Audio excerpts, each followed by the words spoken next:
Salut et ravi de vous retrouver dans cet épisode. Aujourd'hui, on va parler de surenchère. Pourquoi vous ne devez pas faire de surenchère? Il y a trop de marques qui usent et abusent de la surenchère. Alors, d'abord, qu'est-ce que la surenchère? La surenchère, c'est quand on en fait trop. C'est l'art d'en faire trop.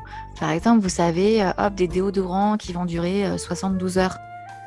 Est-ce que les gens ont besoin de déodorants qui durent 72 heures, sachant qu'on se lave quand même tous les jours?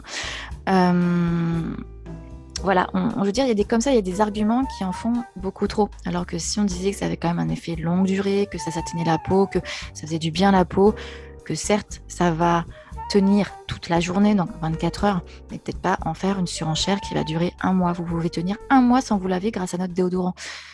Non, c'est bizarre, c'est trop en fait. Et est-ce que ça correspond à un besoin? Pas forcément. Donc attention. Attention à ce business de la surenchère, de vouloir être toujours plus que l'autre, plus que le concurrent. Tiens, le concurrent, lui, il peut durer 12 heures, et ben nous, on peut le faire 15.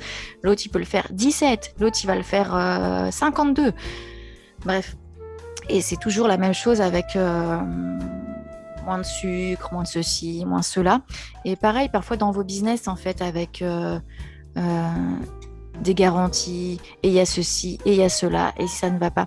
Faites des choses cohérentes, des choses qu'ont besoin les gens, mais il ne faut pas que ça aille trop, en fait. Ce que disait mon mentor, c'est que parfois, on pêche par excès. Donc attention dans vos argumentaires, mettez des arguments, mettez du tangible, mettez justement des garanties, etc. Peu importe, des choses qui peuvent rassurer. À un moment donné, posez-vous la question, est-ce que c'est pas un peu trop? Parce qu'à un moment donné, on bascule dans le louche, en fait. Donc attention à ça. Misez aussi sur la sincérité, en fait. Sur des choses sincères. Mettez du cœur, mettez de vous, mais arrêtez de faire trop de surenchère. Donc voilà, juste avec modération, point trop n'en faut. Et voilà, ne tombez pas là-dedans, en fait. Je pense que vous avez d'autres arguments à mettre en avant. Et mettez en avant votre histoire, en fait, vos convictions. Ça, c'est pas négociable.